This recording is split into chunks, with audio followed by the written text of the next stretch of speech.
remixed by Gautam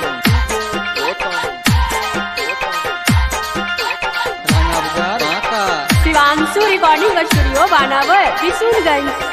एक प्यार कैनी हमारा से शादी कैनी दोसर से कैनी बड़ा काम तू न जाए। एक प्यार कैनी हमारा से शादी कैनी दोसर से कैनी बड़ा काम तू न जाए। गछौड़ी ऊपर वाला सुपर लेता अहिराना के बेटावा ढोढ़ी के नीचे लेता बाबुआन। गछौड़ी ऊपर वाला सुपर लेता बसिया के बेटावा ढोढ़ी के नीचे लेता बसवान। एक प्यार कैनी हमारा से शादी कैनी दोसर से कैनी बड़ा काम तू न जाए।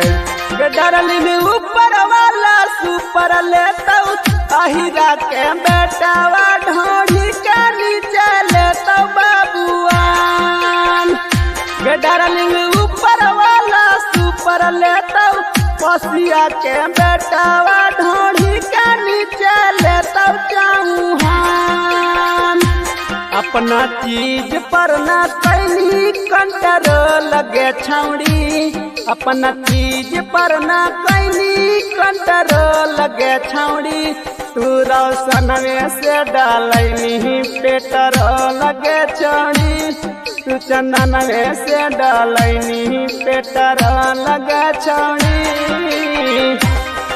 लगे हमारा परतनी को ना कैनी तू राम गे नाही कैनी तनी को सराम। एगे हमारा परतानी को ना कैनी तू राम गे नाही कैनी तानी को सराम। एगे ऊपर वाला सुपर लेता अहिरा के बेटावा ढोढ़ी के नीचे लेता बसवान। गे डार्लिंग ऊपर वाला सुपर लेता चौधरी के बेटावा ढोढ़ी के नीचे लेता अहिरान। काबन कॉलेज में तू साइंस के पढ़ाई कैनी गे। कवन कॉलेज में तू साइंस के पढ़ाई कैनी गे। कॉलेज के पीछे मास्टर से लड़ाई कैनी गे। कॉलेज के पीछे मास्टर से लड़ाई कैनी गे। एक चिकन चाकन दिलावा में दे के जखाम गे झूठो के लागैनी मरहम। एक चिकन चाकन दिलावा में दे के जखाम गे झूठो के लागैनी मरहम। छौड़ी ऊपर वाला सुपर लेता अहिराना के बेटावा ढोढ़ी के नीचे लेता बाबुआन।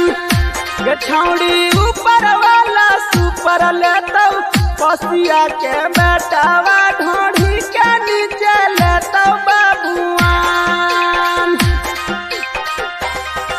एक राइटर प्रिंसवा के दई देनी दी लगे मानो जाके माना कैनी गिल।